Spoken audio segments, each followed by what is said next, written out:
Cave Story. Now we're playing Cave Story. Okay, now we're in Cave Story. As we left off, we were at the, we're about to leave Grass Town, or Bushlands, or whatever the fuck you want to call it. I don't even give a shit anymore. There's a nice pink bike for them to drive. I'm sure they know how to drive that bike well. Don't you? I have the utmost confidence in their driving abilities. Yeah, looks like this bike still works.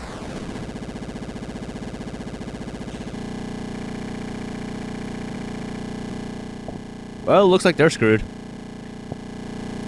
Anyways, let's continue on with the game.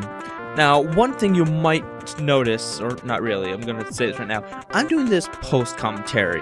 I'm not actually playing the game right now, I'm actually just recording my audio right now by itself. Now, you might be saying, why would you do that? The thing is, the commentary I actually originally recorded for this, I really didn't like. I really thought I had a terrible recording day that day. Like, the audio and the gameplay, as you can tell, still came out really nice, but I just thought my commentary was really shitty. So I'm planning on re-recording my commentary, hoping it comes out better this time around. I don't know. This is about a 20 or so minute long video, so 20 or so minutes of commentary shouldn't be too bad. One thing is, in my other video, I think I was checking a lot whether or not my roommate was going to come in. I don't think my roommate is coming in. He's doing a movie night with one of his friends. Plus, I'm sick, so I can't leave the room. And so that's why I'm here. Obviously, I'm not commenting much on the game, but I will try. For example, I just saved. Riveting. I jumped in on the fan. It's kind of weird, like, not playing the game. Maybe this commentary style is honestly a lot better. Apparently I had the, level 2 Polar Star at that point. Let me see, what else can I say about the game at this point? Like, I already recorded, like, a completely other session after this, too, so, like, my mind is already, like, on the next section. But, let me see if I can remember. This is... Basically, at this point, you're just trying to get back to the teleporter. You're done with the section, so you've gotten Cosma out. The Professor Booster talked to you. That area was empty, although I honestly, at the time, did think there might have been a secret there that I never bothered to check, even though I never read about a secret in there. And now my Polar Star is at level 1, which sucks major ass. I remember complaining about that now. And then I leveled up, which is nice. So yeah, potentially at this point, you're just moving backwards, finally to the beginning. One thing I forgot to do, actually, now that I realize it, is to get the jellyfish juice again. You don't need the jellyfish juice, really, but it's kind of nice to have. Plus, there's actually a weapon you can get in the game that next time I remember, I will probably edit in. I might even edit it in right here, so... Hello, and welcome to this unnecessary interruption. Now, as you can see, I have the jellyfish juice in my inventory, so if you go to the assembly hall in Migma Village and use it on the fireplace, you'll get the Bubbline, or the Bubbler, or whatever it's called in the other game. Now, this weapon has 3 levels, like every other weapon in the game. The first level shoots small bubbles at a very short range at a slightly faster rate than the Polar Star, which makes it very limited use. Level 2, you can hold down the button and shoot much faster, which makes the weapon a lot more useful, as it's more of a machine gun, although it still spreads around, so it's not very good at aiming. Level 3 is by far the most useful, because instead of shooting the bubbles outright, it creates a sort of shielding around you of bubbles that eventually will start shooting them slowly one by one. And if you let go of the button, all the bubbles around you will consecutively shoot out in one consecutive burst, which is very useful if you're tackling a large swarm of weaker enemies, which later on in the game you will be doing quite a bit. I don't know. So there's this stuff. I'm just getting back. I'm using the fireball. There's the crashed bike. So you can tell they had a pleasant trip. You can go into Santa's house or whatever. The creepy... Yeah, okay, I went to Santa's house apparently. Oh, to save, okay.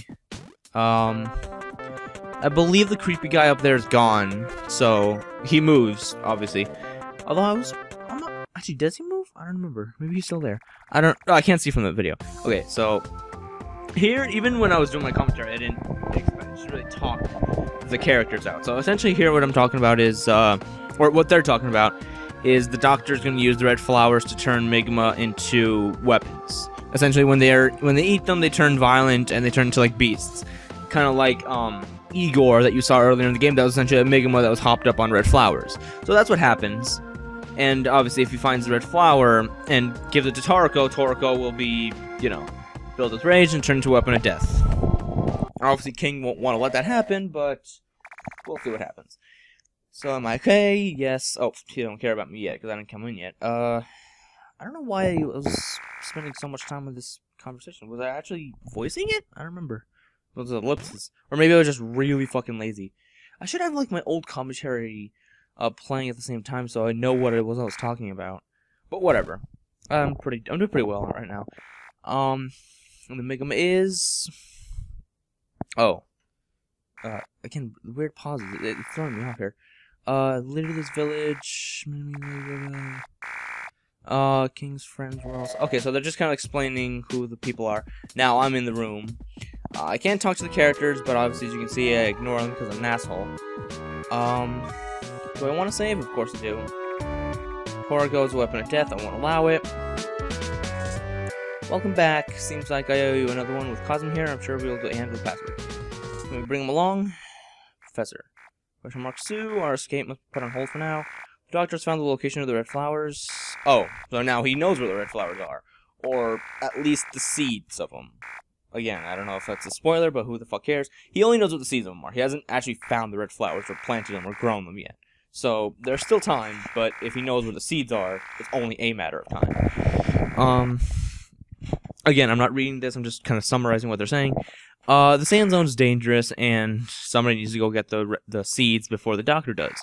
Who else can go get them other than, essentially, me, who is he will say this in a second, I believe. Drum roll, please. I am an armed recon robot that was dispatched years ago. So essentially, I am built for fighting. And I'm the only one tough enough to survive the sand zone. So that's why he's sending me, because they're pussies. Yeah, I'm the most ideal to search the island, so that's why there. The funny thing is that this game was advertised by Nicalis, or whatever it's called, as just a game where you jump and search caves or whatever, and yet the story in this game is so amazing.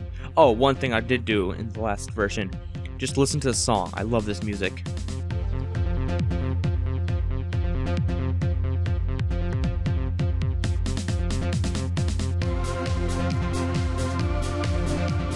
You can't tell me that this music is not fucking badass. Hero was dancing, I remember that, because this is the part where I finally said listen, but I did it earlier. Oh, there you can see another character that becomes important to the plot. Triple exclamation point girl. Clearly. Anyways, enough of that brief music break. Let's go on. Now, the original music in this area was pretty kick-ass, but I really think that whoever remade this song was having like an amazing day, which is like, you know what, I want to make this song even better, and they did. I love how they made this song. This song just, I love this. This is my jam right here. This is probably one of my favorite songs in all of Cave Story, both original and this version. Although my favorite is still either version, the theme song. I can't live without the theme song. So now you get the bugs, whatever. Getting some experience. Post commentary is kind of weird, but I'll get used to it. Oh wait, shit, what the fuck? I just realized this was a 50-minute recording. I thought this was only like 20 minutes. Apparently I recorded a lot more than I thought. Oh well. I don't remember if this was the video or if it was I think it was the next recording session where I experienced terrible amounts of lag. Like Fraps told me that I was running at 1 frame per second for like a good amount of time. Like it wasn't just like momentary lag. And I think it was Norton again, which fucking screwed me over. So when that video comes along, you'll see. Oh, and I'll just do this voice one more time. Hey! Look, a visitor after such a long time. I know what you want to do, but you better wake up. The Migma aren't the enemy.